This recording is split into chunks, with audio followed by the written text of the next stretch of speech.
क्रूस का चिन्ह। पिता पुत्र पवित्र आत्मा के नाम पर आमीन। सर्वशक्तिमान महान परमेश्वर पिता, हम आपको धन्यवाद देते हैं, राजाओं के राजा प्रभुओं के प्रभु प्रभु यीशु मसीह, पिछली रात के लिए, आज के दिन के लिए, इस साम्राज्य के लिए पिता हम धन्यवाद देते हैं कि आपने अब तक हमें जीवित, सुरक्षित और अचानक मरण से बचाया। हर अप्रिय घटना से, हर दुर्घटना से, हर एक्सीडेंट महामारी से बचाया, उसके लिए धन्यवाद पिता। आज तक जो भी हमसे जाने जाने पाप गुनाह हुआ हो उसके लिए हमें क्षमा कीजिए, दया कीजिए, कृपा कीजिए। हमें दंड ना दीजिए, हमारे कर्ज गुनाह अपराध क्षमा कीजिए, ताकि हम आपके कहे अनुसार जीवन जिए, पाप गुनाह से दूर रहें, पवित्रताई और खराई में चल सके, इस योग बनाइए प्रभु। आपकी स्तुति हो, महिमा हो, प्रशंसा हो, बड़ाई हो, आपकी जय जयकार हो प्रभु। आपको धन्यवाद धन्यवाद धन्यवाद देते हैं, राजाओं के राजा प्रभुओं के प्रभु प्रभु यीशु मसीह। हालेलुया हालेलुया हालेलुया। प्रभु आपकी स्तुति हो, महिमा हो, महिमा हो, महिमा हो, प्रशंसा हो, आपकी बड़ाई हो, बड़ाई हो, जय जयकार हो प्रभु।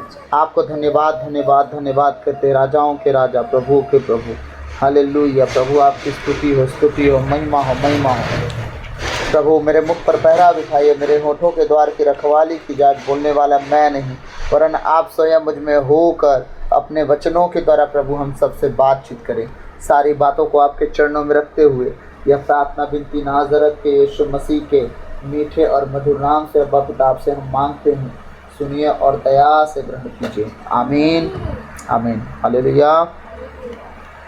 प्रभु की स्तुति हो, प्रभु का धन्यवाद इस सुंदर समय के लिए, हमारे जीवन के लिए, कि हम सब आज प्रभु में जीवित हैं और आज का नया दिन दिखाया हमें, इसलिए उसको लाखों लाख धन्यवाद, क्योंकि वो हमारा प्रभु इस योग्य है कि हम उसे धन्यवाद दें। हालेलुया। तो आज का वचन हम देखेंगे, विशेष वचन है आज। पूरे अगर इजरायली अगर इस वचन को समझे होते काश, तो कभी ना उनके ऊपर वो कनान देश ना जाने का जो उनके ऊपर आया परमेश्वर का क्रोध ना आता। और आप सब अगर समझ गए आज का वचन, मैं सब सच सच कहता हूँ, ये वचन जो है ना मेरे जीवन में भूख और प्यास बढ़ाए हैं प्रभु का। यही वचन है जो मुझे ना स्वर्ग राज का लालची बना दिए, एक तरह से देखा जाए तो। अगर आप सब समझ गए ना आज का वचन, आज और कल का वचन, 2 दिन का वचन, ये दोनों वचन लगे हुए रहेंगे, पर मैं 2 भाग में दूंगा क्योंकि लंबा हो जाएगा वीडियो, 1 घंटा पार हो जाएगा, इसलिए मैं 2 भाग में आज वचन बांट रहा हूँ। आज और कल का वचन आप समझ गए ना, मैं सच कहता हूँ आप लोग भी स्वर्ग राज के ललायत हो जाएंगे और अपने आप को सच्चे इजरायली समझेंगे और बनाने की कोशिश करेंगे। जो हमारे पूर्वज गलती किए वो गलती हम नहीं दोहराएंगे, अगर आज समझ गए तो। और नहीं तो फिर आगे भी मिल ही जाएगा परिणाम कि क्या होगा, और उनके साथ क्या हुआ वो भी परिणाम मिल जाएगा, और हमारे साथ भी फिर वही होगा। अगर आप समझ गए कि नहीं, हमारे पूर्वजों के साथ जो हुआ वो हमारे साथ नहीं होना चाहिए, तो मैं सच कहता हूँ आज के आपके जीवन में ना बहुत कुछ बदल जाएगा। आमीन। तो आज हम वचन निकालेंगे, विधि विवरण ग्रंथ अध्याय 7 पद संख्या है 6 से लेके 11 तक। विधि विवरण ग्रंथ अध्याय 7 पद संख्या 6 से 11, पेज नंबर 231, पुराना विधान। अब जिसको खोजना होगा खोज लीजिएगा, मैं बता दिया हूँ। अब हम चलते हैं सीधे वचन में, समय को देखते हुए। तुम लोग अपने प्रभु ईश्वर की पवित्र प्रजा हो। कौन हो तुम लोग अपने ईश्वर की? क्या अशुद्ध प्रजा बोला, पापी प्रजा बोला, नकम्मा, निकारा, तुच्छ, ठुकराया, अपवित्र, कुछ बोला क्या? सब कंडीशन में परमेश्वर आपको पवित्र मान के स्वीकार कर रहा है। हर कंडीशन में, बेविचारी थे तो भी, नशेड़ी थे तो भी, गजेड़ी थे तो भी, गाली बकने वाले थे तो भी, बेवड़े थे तो भी, हर कंडीशन में परमेश्वर आपको एक्सेप्ट करता है और क्या कहता है, तुम मेरी पवित्र प्रजा हो। इतने नरकीय जीवन जीने के बाद भी परमेश्वर हमें एक्सेप्ट कर रहा है। सोचो आप, हमारे हर एक गुनाहों को एक्सेप्ट कर लिया और फिर भी कहता है तुम पवित्र प्रजा हो। हाँ, हमारे हर कुकर्म को एक्सेप्ट करता है फिर भी कहता है तुम मेरे पवित्र प्रजा हो। बहुत लोग आज तक गिल्टी फील कर रहे हैं, प्रभु हम तो तेरे विरोध में तुझे जानने के बाद भी पाप कर दिया। नो, वो आज भी क्षमा करता है, कल भी क्षमा करेगा, मरते दम तक क्षमा करेगा। लेकिन हाँ, पाप का वेतन जरूर मिलता है, उसका तनख्वाह वो मिलता जरूर है, माफ़ी परमेश्वर दे देता है। इसीलिए बार बार परमेश्वर कहता है कि वेतन पाने से अच्छा पाप मत करो, ताकि तनख्वाह ना मिले तुम्हें। कराह मार मार के स्वर्ग मत जाओ, आनंद मार के स्वर्ग जाओ। पाप करोगे वेतन मिलेगा, मैं तो माफ़ कर दूंगा, डाकू को जब माफ़ कर दिया तुम्हें क्यों नहीं माफ़ करूंगा। लेकिन तकलीफ सह के धरती पे क्यों स्वर्ग जाओगे। यही धरती पे जीते जी अपने आप को प्रेजेंट करो ना, तुम पवित्र प्रजा हो मेरी। अपवित्र प्रजा का जीना, अपवित्र प्रजा का उठना, पवित्र प्रजा का बैठना, चलना फिरना, बोल चाल पवित्रता की तरह होना चाहिए, आम लोगों की तरह नहीं, क्योंकि तुम पवित्रता के तौर पे बुलाए गए। और तुम्हारा चाल चलन अगर अपवित्रता में आ जाएगा तो परमेश्वर आपको एक्सेप्ट कैसे करेगा। वो तो तब तक कर रहा है ना जब तक आप उसके हो, लेकिन जब उसका हाथे छुड़ा के भागोगे, जैसे कभी कभी बच्चा, छोटा बच्चा जब तैयार होता है तो हाथ छुड़ाते रहता है, चलने लगता है, हाथ पांव जाम जाते हैं, थोड़ा दौड़ने लायक, मेरा हाथ छोड़ दो डैडी, मेरा हाथ छोड़ दो डैडी करते रहते हैं ना। फिर डैडी क्या कहते हैं, ठीक है छोड़ देता हूँ। बच्चा जिद कर रहा है तो, क्योंकि बाप तो जान रहा है कि आगे दौड़ के गिरेगा, ठोकर लगेगी इसको, ईंटा पत्थर लगा हुआ है रोड में, हाँ रास्ते में, दुनिया में। तो बच्चा हाथ छुड़ा के जब भागता है तो ठोकर लगती, जब गिरता है तो किसको पुकारता है, उसी बाप को जिसका हाथ छुड़ा के भागे रहता है। और उठता नहीं है, पैं करके पुकारता है कि मुझे उठा, खुद नहीं उठेगा, फिर उठाने की मदद चाहिए बाप से। समझ में आया। आज हमारे लोग भी यही करते। पहले प्रभु कहता हाथ मत छोड़ना बेटा, गिर जाएगा, संसार में बहुत ठोकर रखे हुए, गिर जाएगा, लेकिन नहीं, हमें कूदने दे, हमें आगे बढ़ने दे, तू ही हम लोग को बढ़ने नहीं दे रहा। बाप छोड़ हाथ, बाप छोड़ दिया हाथ, मुंह के बगल गिर गया, मुझे बचा ले, फिर चिकरना शुरू गला फाड़ के। प्रभु क्या बोलता है, बोला था ना मत कर मत कर मत कर, लेकिन तुम्हारे समझ में तो आता नहीं है, तुमको तो चोट लग जाए तब तुम्हें समझ में आता है। आज हमारे कलीसिया में यही चल रहा है। आज हर एक व्यक्ति मनमानी जीना चाहता है और मनमानी जी के प्रभु से चाहता है कि उसके जीवन में कुछ करे। हर एक व्यक्ति, सबसे बड़ी दिक्कत यही, अपनी मर्जी से जी के चाहता है कि प्रभु उसके लिए कुछ करे, और चोट लग जाती है तब वो प्रभु को गुहार मारता है। प्रभु हमसे क्या कह रहा है, तुम मेरी क्या हो, पवित्र प्रजा हो। हमारे प्रभु ईश्वर ने पृथ्वी भर के सब राष्ट्रों में से तुम्हें अपनी निजी प्रजा चुना। एक बात बताइए, पूरी धरती पर मात्र इब्राहिम के ही परिवार 70 लोग थे, बस वही लोग, और दुनिया में लोग नहीं थे जिन्हें परमेश्वर चुन सकता था। फिरौन कितना अमीर था कि नहीं था ना। सोचिए, फिरौन इतना अमीर था, परमेश्वर उसको चुन सकता था। हित्ती, अमोरी, परिज्जी, कितने लोगों को परमेश्वर मरवा डाला इजराइलियों से। हाँ, उससे पहले क्या वो अमीर नहीं थे कि नहीं थे? लेकिन क्या परमेश्वर ने उन्हें चुना? वो किसको चुना? गिनती के कुछ लोगों को, गिनती के। सोचिए, और हमें चुनने के बाद क्या किया? सिक्योरिटी के तौर पे एक जगह सेफ रख दिया। वो कौन जगह था? अगर वो गिनती में जो 70 लोग थे ना अपने घर समेत, अगर ऐसे ही रह जाते ना, कहीं भी कोई भी आके लूट के चला जाता उनकी बहन बेटियों को, चाहे इब्राहिम की आने वाली जो पीढ़ी थी ना, याकूब के घर के 70 लोग, उन्हें कोई भी लूट के चला जाता, उसके 12 बच्चे भेड़े चराते रह जाते, कुछ कर ना पाते। याकूब की बेटियों को, याकूब के नतनियों को कोई भी लूट के चला जाता, कुछ कर पाते याकूब लोग? नहीं। परमेश्वर ने यूसुफ को निकाला उस घर से, क्या करने के लिए? सिक्योरिटी पर्पस से, उनके लिए एक बाड़ा देने के लिए, एक सुरक्षा घर देने के लिए, गढ़ देने के लिए, जहाँ कोई हमला छेद सेन ना कर पाए। कहाँ था वो?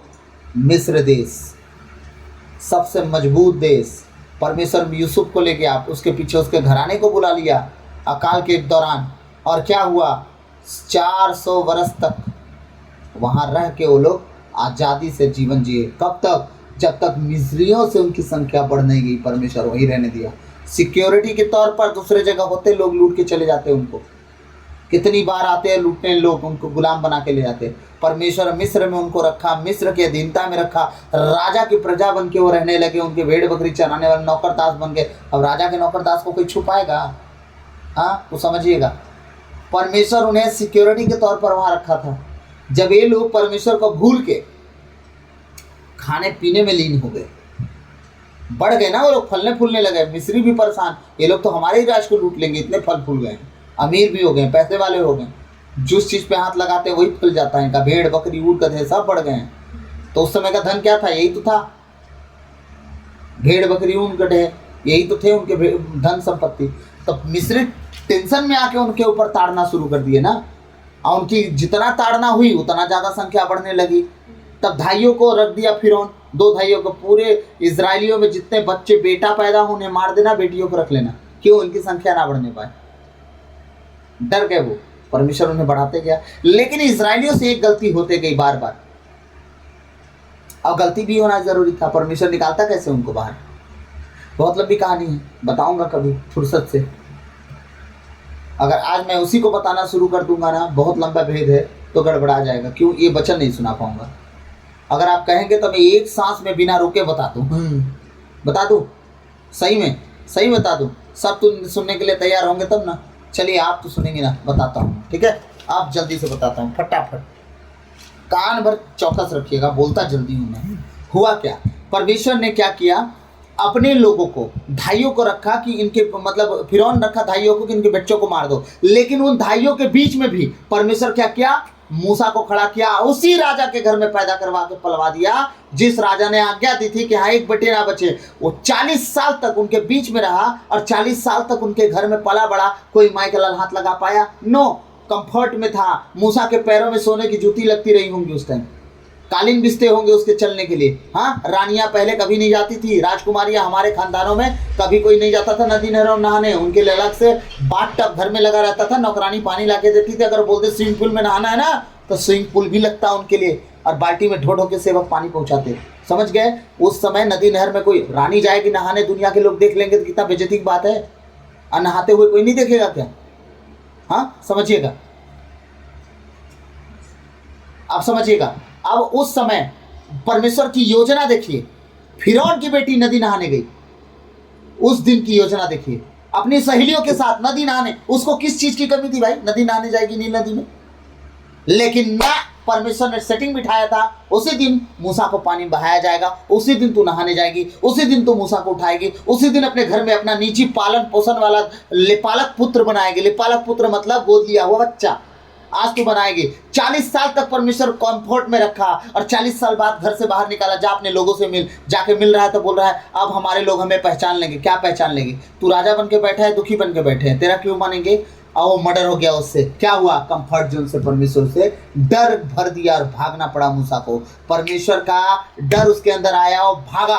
अब देखिए कृपा कहाँ आ रही है उसके ऊपर। भागते भागते भागते भागते कितना दूर निकल गया। दूर निकलने के बाद क्या हुआ? एक ऐसा परिवार से उसका भेंट कराया जहां लड़कियों से चरवाहे लड़ रहे थे, भेड़ बकरियों को पानी को लेके। मूसा उस लड़ाई में वो हाथ घुसा दिया, और क्या किया? चरवाहों को पीट के भगाया, उसकी भेड़ बकरियों को पानी पे आया। और लड़कियां अपने बाप को जाके बताई। बाप कहता है अच्छा बॉडीगार्ड मिला है, घर मेरे बेटे भी नहीं थे, ठीक है तू रह ले हमारे घर में। और वही बाप जो भेड़ बकरी चराने वाली लड़कियां थी, क्या किया? अपनी बेटी का शादी कर दिया 40 साल। और परमेश्वर उसे क्या किया? अनकंफर्टेबल जोन में रखा। किस लिए? अब सुन, 40 साल तक वो भेड़ बकरी चराया, और 40 साल में बाइबल कहती है मूसा एक भी भेड़ बकरियों का नुकसान नहीं होने दिया। इसका मतलब समझे, अच्छा चरवाहा बनाया भेड़ बकरियों का। वो पहले 40 साल तक ना खाना ढंग का, ना रहना ढंग का, ना पानी ढंग का, अनकंफर्टेबल में, अनकंफर्ट जोन में चला गया। वो धूप ठंडी बरसात जो भी सहना है उसे सहना शुरू। परमेश्वर 40 साल तक क्यों उसका इस तरह काम लिया मालूम है? इतनी बड़ी प्रजा को मूसा का अगुवाई करना था, उन्हें भी संभालना था उसको। भेड़ बकरियां इंसानों की तरह सुनते हैं क्या? कभी कभी जब मन करता है रेंग देते इधर उधर। बकरी वाले चच्चा आते हैं, देखती ना, यहाँ है बकरी कहाँ पहुँच गई, फिर भागे भागे भागे भागे। कभी बकरी का चरवाहा मोटा देखे हैं कभी जिंदगी में? नहीं ना। हाँ, उनकी बेटी जो चराती थी ना ना ना, वो ड्राइवर हैं, वो इसलिए मोटे हैं। वो कभी कभी बकरी चरा, उनकी बेटी थी ना, अब मोटाई है। देखी ना, अब मोटाई है वो। जब तक बकरी चराई तब तक मोटी नहीं रही, सुट्ठी रही। समझ में आया कुछ? अब देखिए, मूसा भेड़ बकरियों को चराता रहा, कंफर्ट जोन में परमेश्वर उसे नहीं रखा, अनकंफर्ट जोन में रखा। इसके बाद जब वो जान गया कि अब ये तैयार हो गया, बंदे को तैयार करो, अब ले चलो कहाँ? मिस्र देश। प्रभु मैं तो थोथला हूँ, मेरा बात कोई सुनेगा नहीं, तो फालतू बात मत कर, चल चुपचाप। मूसा हारून को भेज रहा हूँ। हारून गया, एक बात बताइए, अब जाता मूसा इजरायलियों से कहता सुनो मैं परमेश्वर की ओर से आया हूं, जल्दी से तैयार हो, चलो चलते हैं। चाहते इजरायली, और फिरौन भेज देता आराम से। इजरायली खाने में लीन थे, मस्त पकवान, वहां मुर्गा मटन चल रहा था उन लोग का, उन्हें कोई दिक्कत नहीं हो रही थी। हाँ, अब मिस्र का राजा, उसे भी अभी दिक्कत नहीं है, सारे बच्चे तो मर ही गए हैं, ठीक है। अब क्या करना है, इनसे गुलामी करवाते रहना बस, और कुछ नहीं। परमेश्वर क्या किया, मूसा को भेजा उनके बीच। फिरौन को बोलता है सुन मेरी प्रजा को जाने दे। अब प्रजा को भी नहीं जाना है, प्रजा को भी नहीं जाना है, लेकिन जबरदस्ती मूसा कह रहा है जाने दे। प्रजा को जाने का कोई मतलब नहीं। जब परमेश्वर फिरौन से कह दिया कि जाने दे, फिरौन उन पर क्या कर दिया, भार डाल दिया। तुम्हें पुआल नहीं दिया जाएगा तो पुआल भी जाके देश में बिनो, और तुम ईटा की गिनती कम मत होने देना, ईटा उतना ही पाथोगे तुम, ठीक है। कोड़े पड़ेंगे तुम्हारे ऊपर, जो 10-10 है ना क्या सुपरवाइजर, उन्हें पिटाएंगे वो लोग। अच्छा, पुआल में कमी हुई ईटा में तो पिटा गए सुपरवाइजर लोग, मूसा के ऊपर चढ़ गए। तू क्यों आया फालतू यहाँ, हम लोग ठीक ठाक जी खा रहे थे। मूसा किसके पास गया, इजराइलियों के पास नहीं, फिरौन के पास तुरंत गया। फिरौन भेज रहा है कि नहीं भेज रहा है, नहीं भेज रहा हूँ, क्या करेगा। परमेश्वर उसका हृदय कठोर करता गया, क्यों, इजराइलियों को दिखाने के लिए जीवित मैं हूँ, सच्चा मैं हूँ और कोई नहीं। अगर तुम बचोगे तो सिर्फ मेरे हाथ में पड़ के बचोगे। यहाँ गुलामी से अच्छा है तुम अपना खुद का बन जाओ, और तुम्हारा मालिक मैं बनूँ ना कि फिरौन राजा, तुम्हारा राजा मैं बनूँ ना कि फिरौन राजा। ये तो इनके लिचड़ापन पे परमेश्वर ने किसको, साउल को राजा बनाया, इनके लिचड़ापन पर। नहीं तो राजा कौन था उनके ऊपर, सिर्फ परमेश्वर, ठीक है। एक विपत्ति, 2 विपत्ति, 3 विपत्ति, हृदय कठोर। फिरौन अपना हृदय कठोर करके बैठा है, नहीं जाने दूंगा। अरे वो इतना बेवकूफ नहीं था, परमेश्वर उसका हृदय कठोर रखा था ताकि वो दिखा सके कि मेरे से बड़ा कोई नहीं है, और इजराइलियों को ये दिखा सके कि मैं जो चाहूंगा वो कर सकता हूं। तो यहां कर सकता हूं, तुम्हारे लिए कुछ भी कर सकता हूं। अंत के टाइम में क्या हुआ, अंत के टाइम में परमेश्वर ने उनके पहलौठों को, गाय भेड़ बकरी बच्चा जो थे, राजा का पहलौठा तक मारा गया। यहाँ तक कि परमेश्वर ऐसी ऐसी विपत्ति डाल रहा है। पूरे मिस्र में 3 दिन 3 रात एक दूसरे का हाथ नहीं छुपा रहे, इतना अंधेरा, थथोल के हाथ पर डेहड़ी ओढ़ी छू छा के चल रहे हैं। 3 दिन कहता है बाइबिल के अपनी जगह पे बैठे रह गए सब, 3 दिन और 3 रात। और पूरे इजरायली छावनी में मस्त उजाला, दिन उग रहा है, रात हो रहा है, दिन उग रहा है, रात उग रहा है। उन जहाँ खेत में जा रहे हैं भेड़ बकरी चराने, सब मस्त चल रहा है। सोचिए, परमेश्वर है, वो कुछ भी कर सकता है। और घोर अंधकार मिस्र में, एक भाग में घोर अंधकार, और जिस भाग में इजरायली में मस्त तो एकदम दिन उग रहा है, रात हो रही है, बराबर टाइम चल रहा है। हाँ, फसह का पर्व, मेमने का खाना, ये सब चीजें कितना कंफर्ट से बाहर था। हाँ, ये सारी बातें, ये असल में ये प्रभु भोज लहू के ऊपर प्रचार है।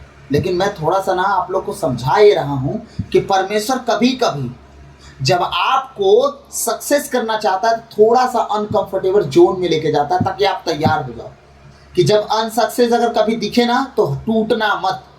इसीलिए 40 साल तक परमेश्वर मूसा को अनसक्सेस जगह पे लेके खड़ा कर दिया, ताकि जो इजरायली नौटंकी करें, मिस्र का फिरौन नौटंकी करे, तब वो टूटे ना। टूटा क्या मूसा कभी?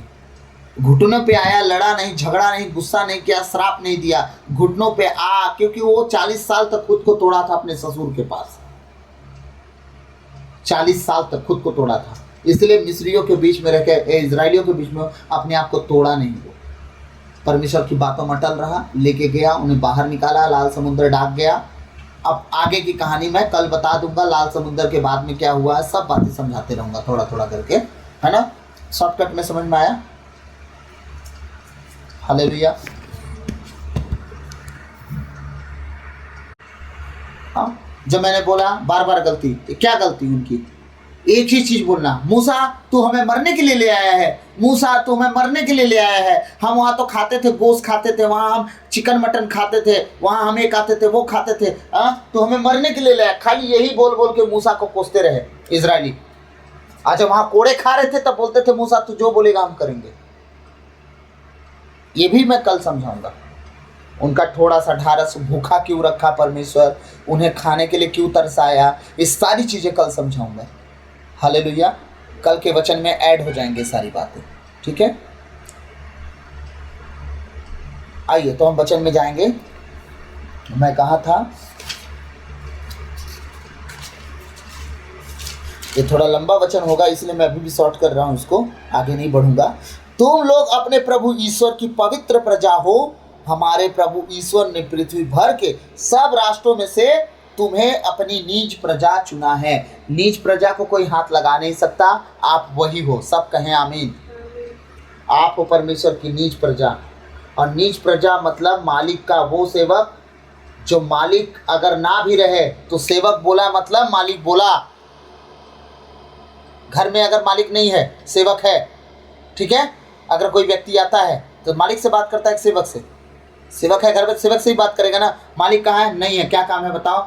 हमें एक काम था, ठीक है, मालिक आएंगे तो बता देंगे। कोई इसका कॉलर पकड़ के जाता है क्या? अपने मालिक को बोल देना। हाँ, अगर ऐसे बोल के जाएगा तो उसका मालिक क्या करेगा? आएगा तो कांड।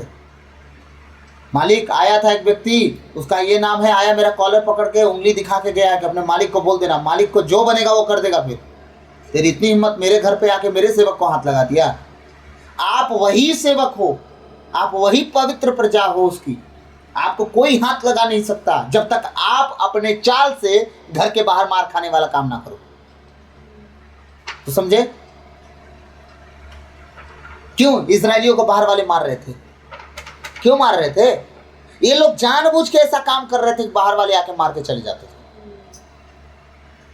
खाली खाना, खाली सोना, खाली कोसना। परमेश्वर को कोसे, मूसा को कोसे, हारून को कोसे, सबको कोस डाले। परमेश्वर को भी नहीं छोड़े, उसको भी कोस डाले। तो परमेश्वर क्या किया? छोड़ दिया। लो तो चार लपड़ खा लो, का पता बुद्धि खुल जाए। हालेलुया। कह रहा है तुम मेरी पवित्र प्रजा हो। हाँ, मैंने दुनिया को नहीं, तुम्हें ही पृथ्वी भर में चुना अपना कहने के लिए।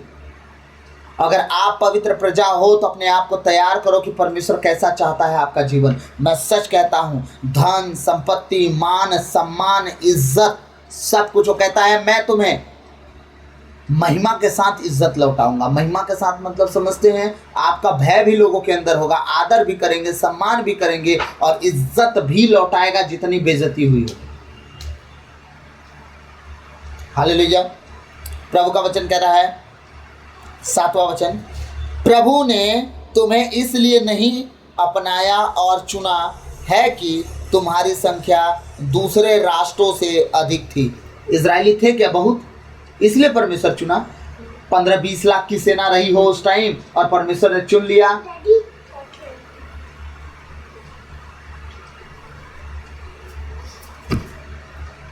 हालेलुया।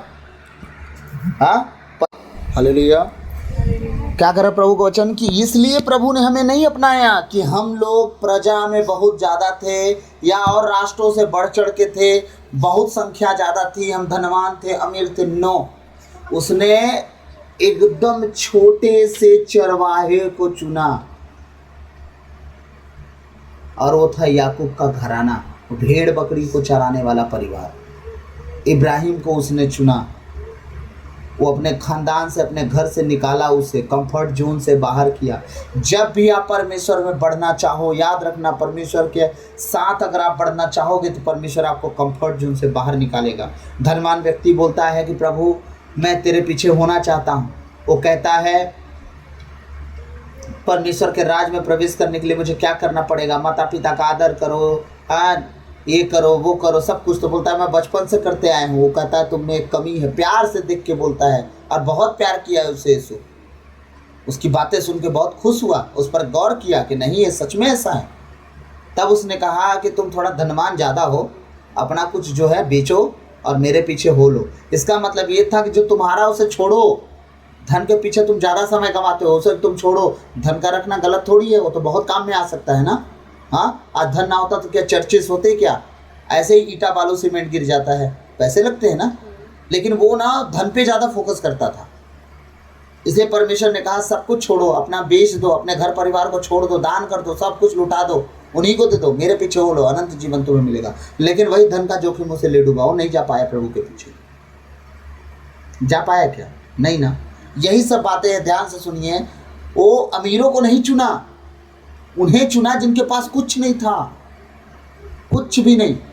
इसलिए बोला कंफर्ट जोन से बाहर निकल। अगर तू मेरे पीछे होना चाहता है तो धन संपत्ति का लालच छोड़, सब तू आज्ञा मान ही लिया, बस एक काम कर, तू मेरे पीछे आ जा। बस अब तुझे कुछ नहीं करना, तू सब कुछ कर चुका है।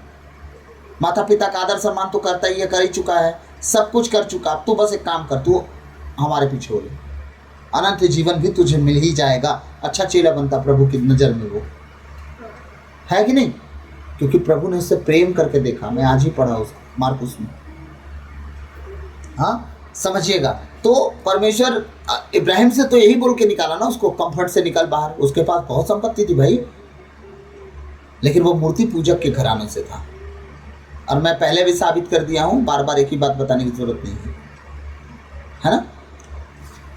तो इन सब बातों को ध्यान में रखिए। इसलिए परमेश्वर उसे मूर्ति पूजा से बाहर निकाल दिया और अपनी आराधना के लिए लगा दिया, और इब्राहिम 100 साल में बाप बन गया। ये सब बातें ध्यान देखने। इसहाक पैदा हुआ, ये इसहाक से याकूब, एसाव पैदा हुए, एसाव का भाग काट दिया परमेश्वर इजराइल से, बचा याकूब, याकूब के 12 बच्चे हुए। उन्हीं से टोटल फैलते गए 70 जन हो गए। उन्हीं 70 लोगों को मात्र चुना, तो बहुत नहीं थे। 7वां वचन क्या कर रहा है? प्रभु ने तुम्हें इसलिए नहीं अपनाया और चुना है कि तुम्हारी संख्या दूसरे राष्ट्रों से अधिक थी। No no no no no, तुम नहीं थे।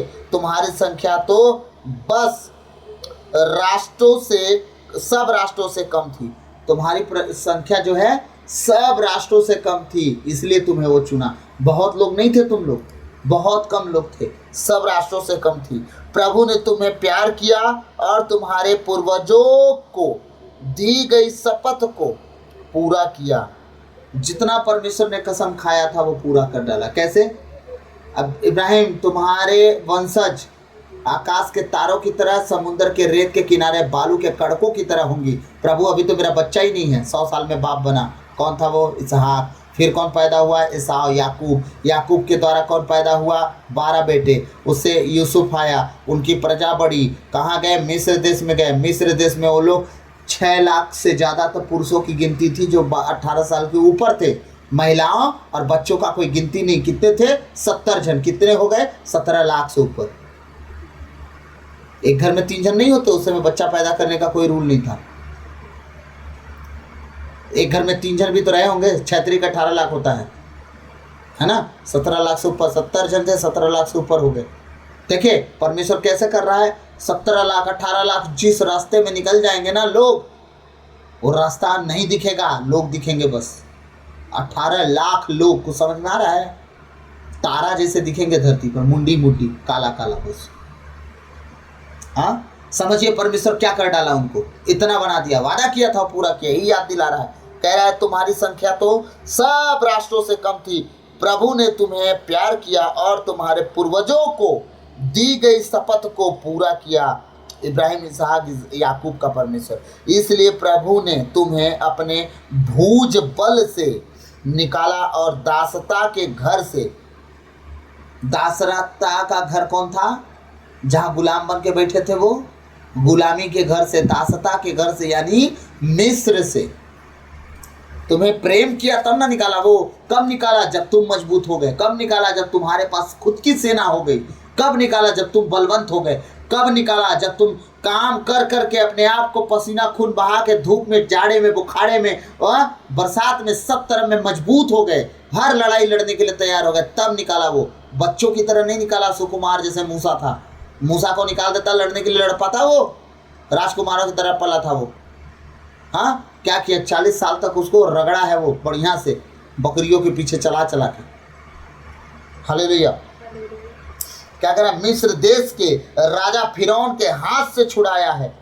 कौन? परमेश्वर ने इतना प्रेम किया कि उसके हाथ से छुड़ाया, पकड़ के रखा था। 10-10 विपत्ति दिया, परमेश्वर छोड़ नहीं रहा था। बच्चा भी मर गया, तब भी उकसाने से उसक गया, और कहाँ चला गया? यर्दन नदी के पास, लाल समुद्र के पास। लाल समुद्र क्या करने? इन्हें मारेंगे या लौटा के लाएंगे। लोग भाग रहे हैं, अब दफन हो गए तो हो गए, लेकिन पीछा नहीं छोड़ा। उनके हाथ पे बांध के रखा था, तब नहीं छोड़ रहा था। 9वां वचन कह रहा है, इसलिए याद रखो कि तुम्हारा प्रभु ईश्वर सच्चा और सत्य प्रतिज्ञ ईश्वर है, भूलना नहीं। उस दिन अगर परमेश्वर इजरायलियों के साथ सब कुछ कर सकता है, बड़े बड़े काम, बड़े बड़े चिन्ह और चमत्कार कर सकता है, तो क्या आज नहीं कर रहा है? क्या अगर नहीं करता तो क्या मैं सुसमाचार बांटने योग्य हूं? क्या वचनों का पता मुझे होता? आज एक बच्चे को दे दूंगा मैं बाइबल पढ़ने के लिए, जवान को दे दूंगा, बूढ़ा को दे दूंगा, जो कभी बाइबल को देखा ना हो, जानता ना हो प्रभु को, क्या सुसमाचार प्रचार कर सकता है वो? इसका मतलब अगर उसके अनुग्रह की दृष्टि अगर आज भी ना होती तो क्या मैं आपको सुसमाचार सुनाता? सिंपल सी बात है, दुनियादारी देखने की जरूरत नहीं। सुसमाचार बांटने वाला बंदा कौन है पहले ये देखो। क्या तुम्हारे गोत्र का हो, खानदान का हो, तुम्हारे खून ब्लड रिलेशन का हो? नहीं, यीशु मसीह के लहू और मांस को, रक्त और मांस को ग्रहण करने के कारण हम एक कटोरे के सहभागी हो गए। अब हम अलग अंग नहीं, हम एक ही अंग हो गए, एक देह के एक अंग। हालेलुया। अब हम सब एक दूसरे के दुख से दुखी होते हैं, सुख से सुखी होते हैं। हाँ, हालेलुया।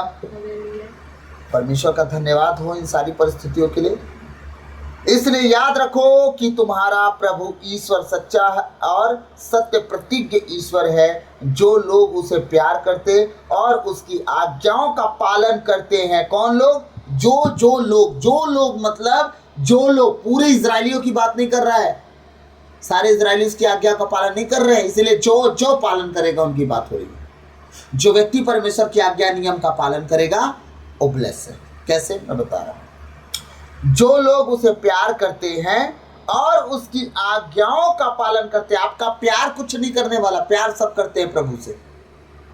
हमारा प्रभु यीशु है, हम जानते हैं, हमारे लिए मरा, जी उठा, सब ठीक है, लेकिन उसकी आज्ञा नियम का पालन करने वाला ही व्यक्ति उसे दर्शाता है कि मैं सच्चा प्रेम तुझसे करता हूं प्रभु। बाप और बेटा साथ में है। अगर बेटा बाप की बात ना माने, वो कह सकता है कि बेटा मेरा प्यार करता है मुझसे? कोई बाप कह सकता है मेरा बच्चा मेरे से प्यार करता है? तो मेरा कोई बातें नहीं मानता। सिगरेट का धुआं उड़ाए बाप के मुंह पे, बाप कह सकता है मेरा बेटा लायक है? दारू पी के लड़खड़ाते आए, दरवाजे में गिरे, उल्टी करे, कभी बोलेगा बाप कि मेरा बेटा लायक है? यही तो यीशु मसीह कह रहा, मुंह से बोलना प्यार करता हूं, और परमेश्वर कहता है तो मेरा राज बातों में नहीं काम में है। काम करके दिखाओ पहले तुम, तब मैं मानूंगा कि तुम मेरे योग हो या नहीं हो। हालेलुया। कह रहा है जो लोग उसे प्यार करते और उसकी आज्ञाओं का पालन करते हैं वह उनके लिए 1000 पीढ़ियों तक अपनी प्रतिज्ञा और अपनी कृपा बनाए रखता है। एक पीढ़ी नहीं, 1000 पीढ़ी तक वो कह रहा है उन पर प्रतिज्ञा और कृपा बनाए रखता हूँ। दाऊद ने परमेश्वर से प्रेम किया, परमेश्वर ने वादा किया तेरी गद्दी सदा बनी रहेगी, तेरी गद्दी सदा बनी रहेगी। कितना लुट गए, कितना तबाह हो गए, कितनी बर्बादी आ गई, लेकिन जब परमेश्वर देखा कोई नहीं बचा, दाऊद के गद्दी पे बैठने योग्य अपने बेटा को ही भेज दिया सर्वदा के लिए, उसकी गद्दी पर बैठने के लिए। मैं यहूदा के शेर यीशु नाज़री का बेटा हूँ। वो यहूदा का शेर, यहूदा का गोत्र, हाँ, ईसे का घराना। और ईसे कहाँ से आया था? याकूब के 12 में से एक यहूदा का बेटा जो था ना, उस बेटे का घराने से है दाऊद। हालेलुया। कह रहा है अपनी प्रतिज्ञा, हम कहाँ थे?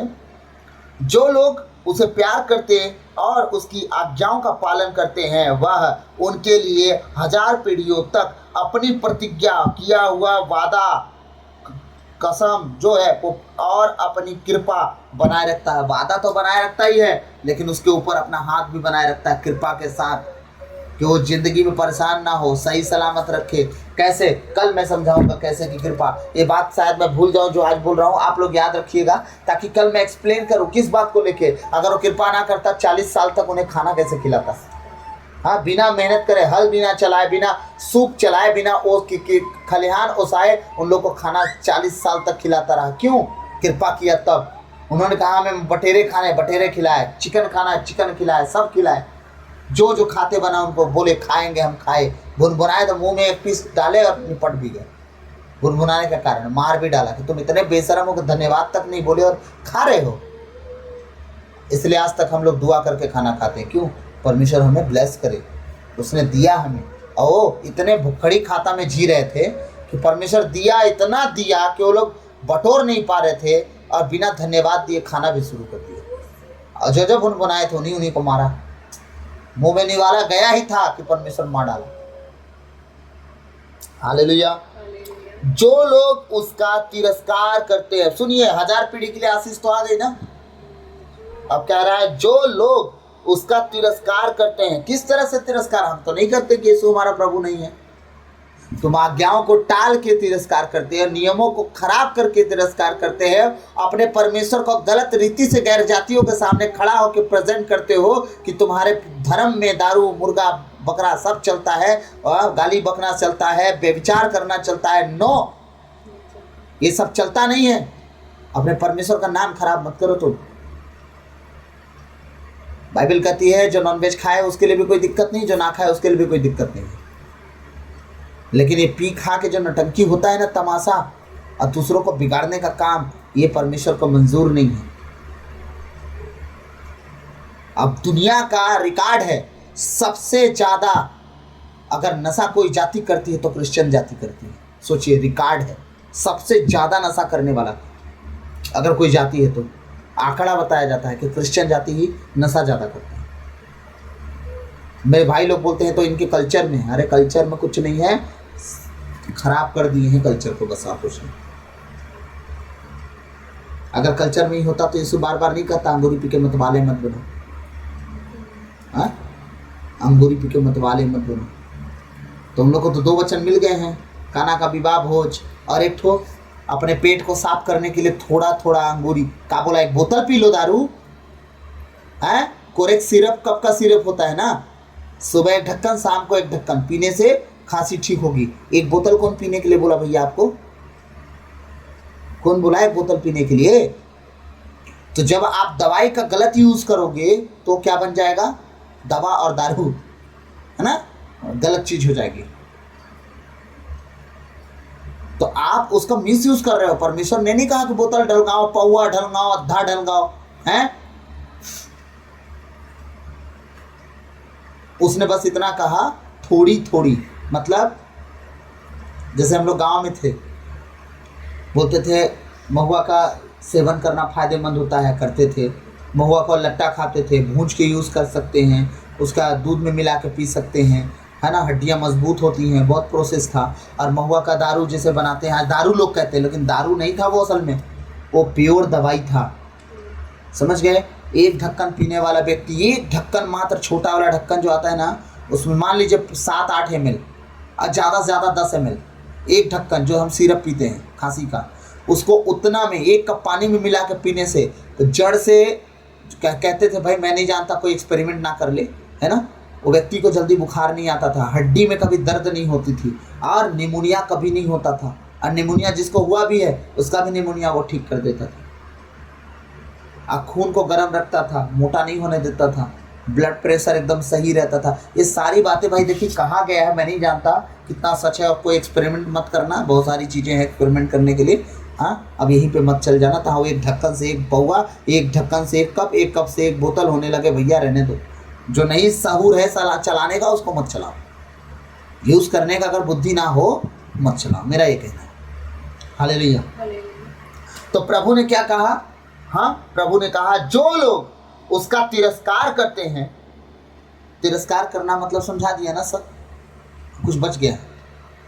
आज्ञा ना मानना, गलत रीति से चलना, बुराई करना, व्यभिचार करना, दारू पी के गाली बकना, नाली में गिरना। तो तुम क्या साबित कर रहे हो? ऐसे ही परमेश्वर तुम्हारा नाली में गिर जाता है कहीं भी? हाँ, तो फिर जब तुम्हारा परमेश्वर जो कहता है वो करो ना। परमेश्वर ने कहा मेरा स्वभाव धारण करो, तो क्या यीशु मसीह दारू पी के नाली में गिरा कभी? ये बात सच है, किसी को बुरा लगे या ना लगे। उसने कहा है कि नहीं कहा? मेरा स्वरूप और मेरा स्वभाव, मेरी समानता में चलो फिरो। बोला है कि नहीं बोला है? क्या हमारा प्रभु दारू पी के कुछ हुड़दंगी किया है कभी? किसी को गाली बका? कहीं चौक में जाके सिगरेट पी के धुआं छोड़ रहा था, गुटखा खा के पूरा सड़क लाल कर रहा था क्या वो? वही समानता, वही स्वरूप है उसका, उसी के अनुसार वो चलने के लिए बुलाया हमको। अगर ऐसा था तो मैं क्यों छोड़ा? मुझे भी पीना था, फिर पहले तो पीता था ना, क्यों छोड़ दिया फिर? ये सारी चीज़ें तो कॉमन थी, यीशु मसीह में तो सब चलता है, उनके तो कल्चर में है, तो फिर मैं क्यों सुधर गया? हैं? सारे प्रोटेस्टेंट के चर्च के लोग क्यों बार बार दागते रहते हैं सबको, दारू पी के कलीसिया में घुस मत जाना, भाग जाना, बिल्कुल आना छोड़ दो। क्यों? सीधे बोलते थे, तुम जैसे लोग मुझे नहीं चाहिए, पूरी कलीसिया बर्बाद नहीं करना मुझे, सीधा बोलते हैं। मैंने सुना है ऑनलाइन कितनी बार, एक व्यक्ति अगर दारू पीने वाला हो, अगर खुद को चाल चलन नहीं सुधार रहा है, कलीसिया छोड़ दो, तुम्हें आने की ज़रूरत नहीं, तुम्हारे चलते 10 जन और बिगड़ जाएंगे, तुम्हें यहाँ आने की ज़रूरत नहीं है। लगभग हमारी कलीसिया चर्च छोड़ ही दी है। पीने खाने वालों को आप बोल दो 3 दिन का उपवास प्रार्थना है, कभी नहीं घुसेंगे वो चर्च में। कहाँ टाइम है उनके पास 3 दिन के लिए? मारेंगे केक पैक, घर में मस्त टीवी देखेंगे, कहाँ टाइम है? चखना ला रहे। अभी बातें आप हंस रही हैं, अब सच है, आप मानो या ना मानो। अब ये लोग कहेंगे कि ये ताना मारता है। आप मेरे हो कौन की ताना मार रहा हूँ बताओ? क्या लगते हो मेरे आप? क्या आपके रिश्तेदारी जुड़नी है मेरे को? हाँ, क्या आपका जो संपत्ति बच जाएगा, जैसे पिछली बार बोला, आप मेरे को दे दोगे? नहीं ना। आप मेरे माता पिता भाई बहन हो, आप मेरे परिवार के सदस्य हो। मुझे तकलीफ होती है, मैंने बहुत कुछ बिगाड़ा है। अब बहुत लोगों का उजड़ते बिगड़ते देख रहा हूँ। कितने कंप्लेंट्स आते हैं कि मेरे पति, मेरी बहन, मेरा भाई, घर परिवार उजड़ गया है दारू पी पी के। हाँ, हमारा खानदान कितने बड़े बड़े अमीरों का खानदान थे, जिसके 22 गांव थे, दारू पी के आज उनके नाती लोग को बाथरूम करने के लिए जमीन नहीं बची। 22 गांव के मालिक, 2600 एकड़ जमीन जिसका हो, बाथरूम करने के लिए आज जमीन नहीं है उनके पास। आज भी हम उनके नाती के समय पे चल रहे हैं। हमारा 126 एकड़ बचा है, उनका बाथरूम करने के लिए जमीन नहीं है। मेरे गांव में चलोगे तो आप नज़र पसारोगे, पूरी ज़मीन हमारी मिलेगी आपको, एक तो घर नहीं मिलेगा। भाई यहाँ घर क्यों नहीं है? धाने धान दिख रहा है, तो हमारी ज़मीन है तो घर कौन बना लेगा? हाँ, परमेश्वर की कृपा देखिए। क्यों? क्योंकि हमारे पिता ने ना, हमारे दादा ने ना दारू पी के सब उड़ाया नहीं। अब बताइए, खुश है परिवार? नाती नतेरुआ खुश हैं? आज रोड में धक्के खा रहे हैं, वो खुश हैं? इसी को खुशी बोलते हैं? दारू पी के उड़ा दो, खत्म कर दो? नहीं, हम तो घर बना दिए ना अपने बच्चों के लिए। और तुम्हारा जो स्वभाव, तुम्हारा स्वरूप, तुम्हारा समानता जो तुम्हारे बच्चों में ट्रांसफर हो गया, उसका क्या? तुमने यीशु को तो धारण नहीं किया, उसके समानता को, उसको स्वरूप को, उसके स्वभाव को धारण तो कर लिया। गैर जातियों की समानता स्वभाव को, मूर्ति पूजा को, है व्यभिचार को, दारू को। अब वो तो तुम्हारे बच्चे धारण करेंगे, क्योंकि ना तुम यीशु को जानते हो, ना तुम्हारा बच्चा यीशु को जान पाएगा। वो तो तुम्हारे समानता स्वरूप में ढलेगा। तुम ना 3 दिन को उपवास प्रार्थना में जाओगे, ना तुम्हारा बच्चा जाएगा। जब तुम ना जाओगे, ना वो जाएगा, ना वो जाएगा, ना प्रभु को जानेगा। तो फिर कल तो तुम्हारी बारी सेम हो गई ना। जो आज तुम कर रहे हो, कल तुम्हारा बच्चा करेगा। क्या गारंटी है तुम्हारा बच्चा तुम्हारा सेवा करेगा? तुम्हारे उसी पैसे को जो तुम कमा कमा के जोड़ जोड़ के रख रहे हो ना, वो फूंक देगा एक दिन, घर तक बेच डालेगा वो एक दिन। इसीलिए सुधरो। मुझे इस बात का दुख लगता है, तब मैं बोलता हूँ, मुझे बोलने का कोई शौक नहीं है। आपकी संपत्ति, आपका पैसा, आपका दारू, आपका बच्चा, जैसे जीना है जियो, मुझे कोई दिक्कत नहीं। लेकिन मैं फिर कह रहा हूँ, हम सब मसीह के एक अंग हैं। आपको जब चोट लगती है, आपकी माताओं बहनों का अगर आंसू गिरता है मेरे सामने, तो मुझे तकलीफ होती है। और वही तकलीफ आज मैं ऑनलाइन निकाल रहा हूँ, ताकि जितने लोग सुने, आप समझो, आप दुआ करो अपने घर के लिए, अपने परिवार के लिए, अपने पति के लिए, अपने भाई के लिए, अपने बेटे के लिए, ताकि ये सब नशे की आत्मा से बाहर निकले। और हाँ, प्रार्थना ऐसे ही सस्ते में मत कर देना। प्रार्थना करना तो बोलना, नशे की आत्मा तेरा मेरे घर पर, मेरे बच्चों पर, पति पर, भाई पे, किसी पे तेरा अधिकार नहीं है। यीशु मसीह का वो शरीर है, उसमें उसकी आत्मा निवास करती है। तू निकलेगा और जरूर निकलेगा। यीशु मसीह के नाम से मैं तुझे आदेश देती हूँ। आप ये रोज बोलो अपने घर वालों के लिए, रोज बोलो, रोज बोलो, रोज बोलो। परमेश्वर देख लेना, आपके घर से नशे की आत्मा निकाल देगा। आमीन। क्या करा? जो लोग उसका तिरस्कार करते हैं वह उन्हें दंड देता और उनका विनाश करता है। सीधी बात, कहानी खत्म। यीशु मसीह को छोड़ छोड़ के भागने वाले लोग जो होते हैं ना, मनमानी जीने वाले, वो सीधे कह रहा है, मैं उनका तिरस्कार करता हूँ, उनका विनाश कर देता हूँ जो तिरस्कार करते हैं, और उन्हें मैं दंड भी देता हूँ। कहानी खत्म। जो व्यक्ति उसका तिरस्कार करता है वह उसको दंड देने में देर नहीं करता, बिल्कुल देरी नहीं करता। चलो चर्च, अरे जाओ तुम ही यार, चर्च का दिन भर चर्च प्रार्थना प्रार्थना। फिर शैतान बोलता है, अब लगाम इसकी मेरे ऊपर है, जिधर चाहूँगा मोड़ूंगा जाएगा। क्योंकि अगर ये चर्च जाता तो ये बच सकता था, लेकिन अपने लिए। आज परमेश्वर दोपहर में मैं जब बाइबल पढ़ रहा था, इतनी बड़ी बात बताया मुझे कि मैं आनंद से भर गया। प्रभु का धन्यवाद देके। हमारा परिवार है सकालों का। परमेश्वर आज मुझे बताया कि एक दिन था, शैतान इन्हें मारना चाहता था, दोनों पति पत्नी को, क्योंकि इनके द्वारा बड़े बड़े काम अब हो रहे हैं, इनकी सेवकाई में हाथ घुस रही है। हाँ, अभी ये और बड़े बड़े काम होंगे, भविष्यवाणी भी हुई है। ठीक है, इन्हें कितनी बार गाड़ी से कुचलना चाहा शैतान। दीदी को तो एक बार बाइक वाला सीधे आके ठोक दिया, रास्ते में बेचारी खड़ी है वो। हाँ, दोनों पति पत्नी एक दिन जा रहे थे, पिकअप वाला उड़ा दे रहा था उल्टा साइड आके। ये सारी बातें आज परमेश्वर मुझे दिखा के बताया कि देख उनके साथ क्या क्या बीतने वाला था। शैतान इन्हें मारना क्यों चाहता था पता है? क्योंकि ये मेरा काम बढ़ चढ़ के जो हाथ बटा रहे हैं अपनी गरीबी में भी, अपनी कमियों में भी, अपने कम खर्चों में भी मेरा हाथ बटा रहे हैं काम करने में, इसीलिए वो मारना चाहता था ताकि इनकी गवाही मजबूत ना हो। आज गवाही है, 100 जन जाए उनके घर पे, खाना पेट भर खा के जाएंगे। 100 जन भी गए ना इमीडिएटली, अगर कभी भी ना बुलाए भी, खाना पेट भर खा के जाएंगे। एक गवाही है कि परमेश्वर भरपूरी में उनके लिए कर देगा उस दिन भी। जिस बर्तन में खाना बनेगा वो घटेगा नहीं, ये परमेश्वर का ब्लेसिंग है। यही गवाहियाँ और शैतान नहीं चाहता था। वो गरीबी में, दुख में, बीमारी में, तकलीफों में गुजारते रहें, उनका सर्दी जुकाम कभी खत्म ना हो, इम्यूनिटी सदा गिरा रहे। आज कितने महीने से सर्दी जुकाम का शिकायत नहीं उस घर में। वही शरीर, वही घर, वही खाना, वही रहना, वही उठना, वही बैठना, सब परमेश्वर बदल डाला। बदला कि नहीं बदला? ये सारी गवाहियाँ क्यों हैं? क्योंकि परमेश्वर जिनसे प्रेम करता है उन्हें ब्लेस करता है, और फिर जिससे चिढ़ता है, और लोग देख लीजिए, बहुत लोग हमसे जुड़े हैं ना, और जिनसे चिढ़ा, अपनी बुद्धि लगाए, अपना ज्ञान बके, अपना बुद्धि चलाए, उनका हालत देखिए, धीरे धीरे धीरे धीरे धंसते जा रहे हैं, ऊपर उठने का नाम नहीं है। उठते दिखे वो नहीं। हालेलुया। जो लोग उसका तिरस्कार करते हैं वह उन्हें दंड देता और उनका विनाश करता है। जो व्यक्ति उसका तिरस्कार करता है वह उसको दंड देने में देर नहीं करता। इसलिए जो आदेश, नियम और विधि निषेध मैं आज तुम्हारे सामने रख रहा हूँ, तुम लोग उसका पालन करो। क्या क्या?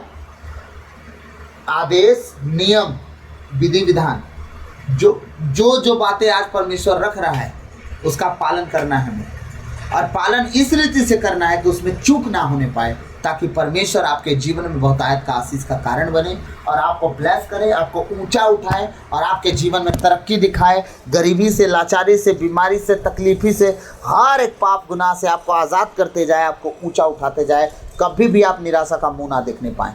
यही परमेश्वर आपसे सबसे चाहता है। अगर प्रभु के प्रियो, मैं आप सबसे कहता हूँ, अगर आज से आप अपने जीवन की हर एक छोटी बड़ी गलतियों को प्रभु के सामने रख के और प्रभु से प्रार्थना करके, विनती करके, उससे कह के चलने लगे, प्रभु क्षमा करना और चलना सिखा, वो चलना भी सिखाएगा, क्षमा भी करेगा और आगे भी तरक्की देते रहेगा। आमीन। तो अपने प्रभु को पूरा समय देके आदर के साथ उसके साथ आगे बढ़ें। तो प्रभु आज के इस वचन के द्वारा हम सबको बहुतायत से आशीष दे। आमीन। सबों को जय सु, गॉड ब्लेस यू।